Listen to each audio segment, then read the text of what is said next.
Hello नमस्कार दोस्तों, स्वागत है आप सभी का एकलव्य क्लासेस में। हम देख रहे हैं मध्य प्रदेश के 20 महत्वपूर्ण करंट अफेयर जो आने वाले एग्जाम्स हैं, चाहे वह एमपी पुलिस हो, पीएससी हो, एमपी एसआई हो, सभी के लिए महत्वपूर्ण है। ठीक है, तो बिना किसी देरी के हम इन 20 महत्वपूर्ण करंट अफेयर को स्टार्ट करते हैं। और यदि आपने हमारे चैनल को सब्सक्राइब नहीं किया है तो प्लीज सब्सक्राइब कर लीजिए। इसकी जो दो वीडियोस हम पहले अपलोड कर चुके हैं। आज करंट अफेयर्स का हमारा तीसरा वीडियो है जिसमें हम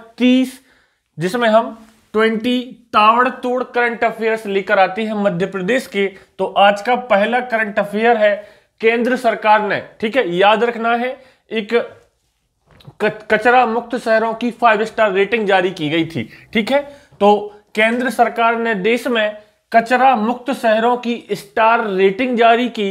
शहरी विकास मंत्री हरदीप सिंह पुरी, तो याद रखना है शहरी विकास मंत्री कौन है, हरदीप सिंह पुरी के अनुसार छत्तीसगढ़ में अंबिकापुर, ठीक है, गुजरात में राजकोट, कर्नाटक में मैसूर, मध्य प्रदेश में इंदौर और महाराष्ट्र में नवी मुंबई को 5 स्टार रेटिंग प्राप्त हुई है। अर्थात यह जो शहर है वह कचरा मुक्त शहरों की सूची में टॉप पर है। ठीक है, तो पहला करंट अफेयर था कि केंद्र सरकार ने क्या किया है, कचरा मुक्त शहरों की स्टार रेटिंग जारी की है। और जारी करने वाले मंत्री कौन है, व्यक्ति कौन है, तो शहरी विकास मंत्री हरदीप सिंह पुरी ने। ठीक है, इनके अनुसार छत्तीसगढ़ में अंबिकापुर, गुजरात में राजकोट, कर्नाटक में मैसूर, मध्य प्रदेश में इंदौर और महाराष्ट्र में नवी मुंबई को 5 स्टार रेटिंग प्राप्त हुई है। इसके बाद दूसरा करंट अफेयर है, केंद्र सरकार ने 2 मार्च 2020 को मध्य प्रदेश में स्थित राष्ट्रीय चंबल अभ्यारण्य, ठीक है यह कब हुआ है, 2 मार्च 2020 को राष्ट्रीय चंबल अभ्यारण्य को पारिस्थितिक रूप से संवेदनशील क्षेत्र घोषित किया है, क्योंकि यह अभ्यारण्य गंगा डॉल्फिन जो कि विलुप्त प्राय जीवों में या उनकी सूचियों में है। ठीक है, यह अभ्यारण्य गंगा डॉल्फिन और अत्यंत लुप्त प्राय घड़ियालों के लिए प्रसिद्ध है।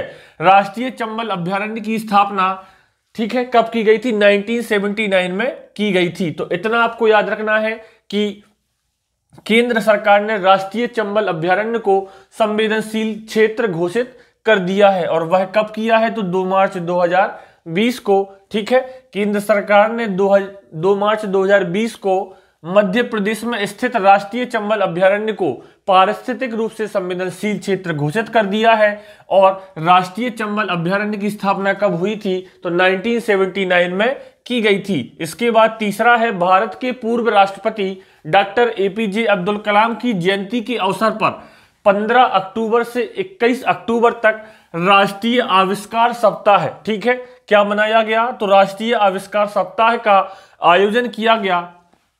इन्हें मिसाइल मैन ऑफ इंडिया या जनता का राष्ट्रपति कहा जाता है। ठीक है, जनता का राष्ट्रपति कहा जाता है। यदि इनके बारे में बात करें तो उड़ीसा के व्हीलर द्वीप का नाम एपीजे अब्दुल कलाम द्वीप रख दिया गया था। ठीक है, और इनका जन्म 15 अक्टूबर 1931 को रामेश्वरम शहर में हुआ था तथा मृत्यु 27 जुलाई 2015 को शिलोंग में हुई थी। ठीक है, तो इतना आपको याद रखना है। और द्वितीय परमाणु परीक्षण के दौरान यह प्रमुख साइंटिस्ट के रूप में कार्य कर रही थी। ठीक है, तो भारत के पूर्व राष्ट्रपति डॉक्टर एपीजे अब्दुल कलाम की जयंती के अवसर पर 15 अक्टूबर से 21 अक्टूबर तक क्या मनाया गया है, राष्ट्रीय आविष्कार सप्ताह मनाया गया है। इसके बाद चौथा करंट अफेयर है, मध्य प्रदेश में वर्ष 2018 में हुए कार्यों के आधार पर एक रिपोर्ट जारी की गई, ईज ऑफ डूइंग बिजनेस 2019। ठीक है, यह रिपोर्ट देशों की अलग जारी होती है लेकिन मध्य प्रदेश के राज्यों की अलग जारी की गई है। Ease of doing business 2019 ranking में मध्य प्रदेश ने देश में चौथा स्थान हासिल किया है। और यही रिपोर्ट 2018 में भी जारी की गई थी जिसमें मध्य प्रदेश 7वें स्थान पर था।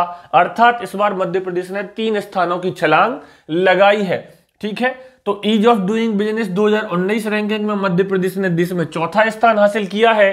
पहले, दूसरे और तीसरे स्थान पर आंध्र प्रदेश, उत्तर प्रदेश और तेलंगाना है। ठीक है, अब बात करते हैं इसके थोड़ी डिटेल्ड के बारे में, क्योंकि प्रश्न यहां से बनना तय है। ईज ऑफ डूइंग बिजनेस 2019 की रैंकिंग की घोषणा नई दिल्ली के नए मीडिया सेंटर में, ठीक है, कब की गई? 5 सितंबर 2020 को केंद्रीय वित्त एवं कारपोरेट मामलों की मंत्री निर्मला सीतारमण के द्वारा की गई, ठीक है। और इस रैंकिंग, जो ease of doing business ranking है, यह कब से शुरू हुई थी? तो 2015 में इसकी शुरुआत हुई थी, ठीक है। तो उल्लेखनीय है कि बिजनेस रिफॉर्म एक्शन प्लान के कार्यान्वयन के आधार पर राज्यों की रैंकिंग वर्ष 2015 में शुरू की गई थी। आपको याद रखना है कि ease of doing business 2019 ranking में मध्य प्रदेश चौथे स्थान पर है। पहले स्थान पर यहां पर आंध्र प्रदेश, दूसरे में उत्तर प्रदेश और थर्ड पर तेलंगाना है। चौथा स्थान हमारा मध्य प्रदेश का है। इसके बाद मध्य प्रदेश सरकार ने शुरू की FIR आपके द्वार योजना। यह मई 2020 का करंट अफेयर है और यही जो योजना थी एक पायलट प्रोजेक्ट के तहत 3 महीनों के लिए शुरू की गई थी। इस FIR आपके द्वार योजना में सबसे पहले डायल 100 पर सूचना देने के बाद पुलिस रिपोर्ट दर्ज करने के लिए आपके घर तक आएगी, ठीक है। और यह जो योजना है मध्य प्रदेश के गृह मंत्री नरोत्तम मिश्रा और DGP विवेक जोहरी ने इसकी शुरुआत की थी। और स्टार्टिंग में यह 11 मंडल मुख्यालयों के 23 पुलिस स्टेशनों में शुरू की गई थी। तो याद आपको रखना है कि मध्य प्रदेश सरकार ने एक योजना शुरू की थी FIR आपके द्वार योजना। इसके बाद अगला करंट अफेयर है मध्य प्रदेश एकीकृत पंजीकरण संख्या, ठीक है। Madhya Pradesh unified registration card, जिसे RC कहते हैं, सुविधा शुरू करने वाला देश का पहला राज्य और यूपी के बाद एकीकृत ड्राइविंग लाइसेंस सेवा, ठीक है, एकीकृत ड्राइविंग लाइसेंस सेवा शुरू करने वाला दूसरा राज्य बन गया है। तो यहां पर 2 करंट अफेयर हैं। यदि बात की जाए यूनिफाइड रजिस्ट्रेशन कार्ड की, तो इस मामले में मध्य प्रदेश पहला बना है और एकीकृत ड्राइविंग लाइसेंस सेवा के मामले में यूपी के बाद दूसरा बना है, ठीक है।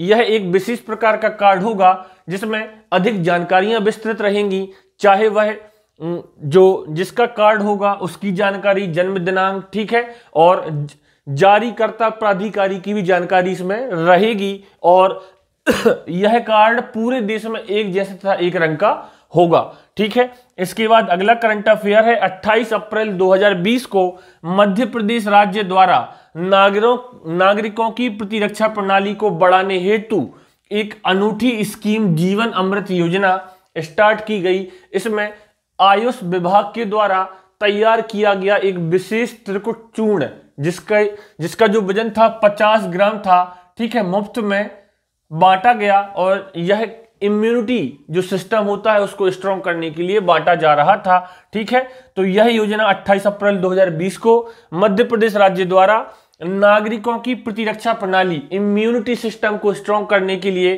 ठीक है, एक अनूठी स्कीम, कौन सी योजना? जीवन अमृत योजना शुरू की गई थी, जिसमें आयुष विभाग के द्वारा तैयार की गई विशेष त्रिकुट चूर्ण का वितरण किया गया, ठीक। वर्ष 2019 के ओलंपियन, ठीक है, आपको यह वाला जो करंट अफेयर है जेल पुलिस में पूछा गया था कि वर्ष 2019 के लिए ओलंपियन हॉकी खिलाड़ी इनाम और रहमान को क्या दिया गया है? वर्ष 2019 का लाइफ टाइम अचीवमेंट पुरस्कार दिया गया है। और यह लाइफ टाइम अचीवमेंट पुरस्कार ऐसे खिलाड़ियों को, ऐसी खेल हस्तियों को दिया जाता है जिसने प्रदेश के खेलों के विकास एवं प्रोत्साहन के लिए जीवन पर्यंत योगदान दिया हो। तो याद रखना है वर्ष 2019 का लाइफ टाइम अचीवमेंट पुरस्कार किसे दिया गया है? ओलंपियन हॉकी खिलाड़ी इनाम और रहमान को दिया गया है, ठीक है। यह पुरस्कार हॉकी के प्रसिद्ध खिलाड़ी कैप्टन रूप सिंह की स्मृति में दिया जाता है। वर्ष 2002 से लगातार दिया जा रहा है, ठीक है। आपको इस साल का याद रखना है 2019 का।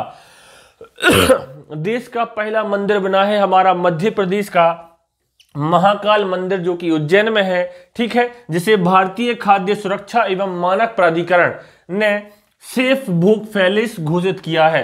सेफ भोग पैलेस घोषित किया है, अर्थात यहां मिलने वाले प्रसाद, चाहे वह लड्डू हो, उसको एक स्टैंडर्ड माना गया है। और यहां पर जो भी भोजन, यहां पर जो भी प्रसाद की सामग्री होगी, वहां पर एक सेफ टैग या भोग टैग भी अब लगा सकते हैं महाकाल मंदिर वाले, ठीक है। तो याद इतना रखना था कि वह मंदिर कौन सा बना है देश का पहला जिसे सेफ भोग पैलेस घोषित किया गया है। ठीक है, इसके बाद अगला पुरस्कार है विश्वामित्र पुरस्कार 2020, जो कि काफी चर्चा में है।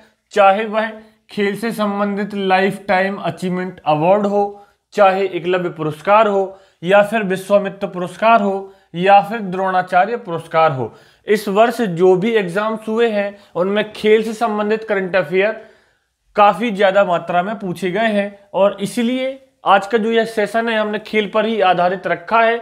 जो भी करंट अफेयर बनेंगे खेल से बनते ही हैं, इसलिए हम आपकी 100% तैयारी खेल से करा रहे हैं। ठीक है, तो इस वर्ष अर्थात 2019 का जो करंट अफेयर है, ठीक है, 2019 का जो विश्वामित्र पुरस्कार है वह 3 खेल प्रशिक्षकों, टोटल 3 कोचों को मिला हुआ है। उनके नाम और वह किस खेल के कोच है वह जानकारी यहां दी गई है। अभिलाष एमटी, ठीक है, जो तैराकी के प्रशिक्षक हैं उन्हें विश्वामित्र पुरस्कार दिया गया है। इसके बाद गिरधारी लाल यादव जो सेलिंग, ठीक है, जो सेलिंग के खेल प्रशिक्षक हैं उन्हें दिया गया है। और शरद जपे, यह पुरस्कार पूछा जा सकता, इनका नाम पूछा गया था कि शरद जपे जिन्हें विश्वामित्र पुरस्कार 2019 दिया गया है वह किस खेल के प्रशिक्षक हैं, तो वह खो खो के प्रशिक्षक हैं।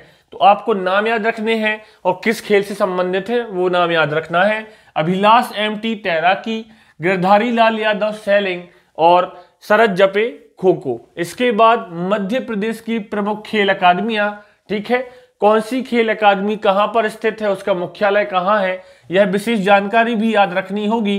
क्रिकेट अकादमी शिवपुरी में है। मध्य प्रदेश की राजधानी भोपाल में कई सारी अकादमियां हैं, चाहे मार्शल आर्ट अकादमी हो भोपाल, ठीक है, एथलेटिक्स अकादमी हो भोपाल, वाटर स्पोर्ट अकादमी हो भोपाल, पुरुष हॉकी अकादमी हो भोपाल। तो इतना हमें जितना याद हो सकता है उतना याद रखना है। मार्शल आर्ट अकादमी भोपाल, शूटिंग अकादमी यह तो गोरेगांव, ठीक है, गोरेगांव में है, भोपाल गोरेगांव में स्थित है। और यहाँ पर राष्ट्रीय स्तर की 63वीं राष्ट्रीय, ठीक है, शूटिंग चैंपियनशिप हुई थी, तो याद रखना है shooting academy Bhopal, athletics academy Bhopal, water sports academy Bhopal, घुड़सवारी अकादमी भोपाल और पुरुष हॉकी अकादमी भोपाल। ठीक है, तो कई सारी अकादमियां जो भोपाल में हैं, घुड़सवारी, एथलेटिक्स, शूटिंग, पुरुष हॉकी, तो आपको याद रखना है। इसके बाद है तीरंदाजी अकादमी, आर्चरी अकेडमी जबलपुर में है, महिला हॉकी अकादमी और बैडमिंटन अकादमी ग्वालियर। ठीक है, महिला हॉकी अकादमी और बैडमिंटन अकादमी ग्वालियर में है। मलखंभ अकादमी तो याद रख ही लेना कि प्रभाष जोशी जो कि मलखंभ से संबंधित पुरस्कार है, इस जेल प्रहरी में 2 बार पूछा गया, तो मलखंभ अकादमी भी पूछी जा सकती है जो कि उज्जैन में है। स्विमिंग अकादमी होशंगाबाद में है। तो यदि आपको आज का यह करंट अफेयर, आज का यह सेशन पसंद आया हो तो प्लीज वीडियो को ज्यादा से ज्यादा शेयर कीजिए। बने रहे एकलव्य क्लासेस के साथ, आपके लिए हम 24 घंटे प्रयासरत हैं, लगातार ताबड़तोड़ तरीके से मध्य प्रदेश MP पुलिस की तैयारी में लगे हुए हैं। ठीक है, मिलते हैं एक नई वीडियो के साथ।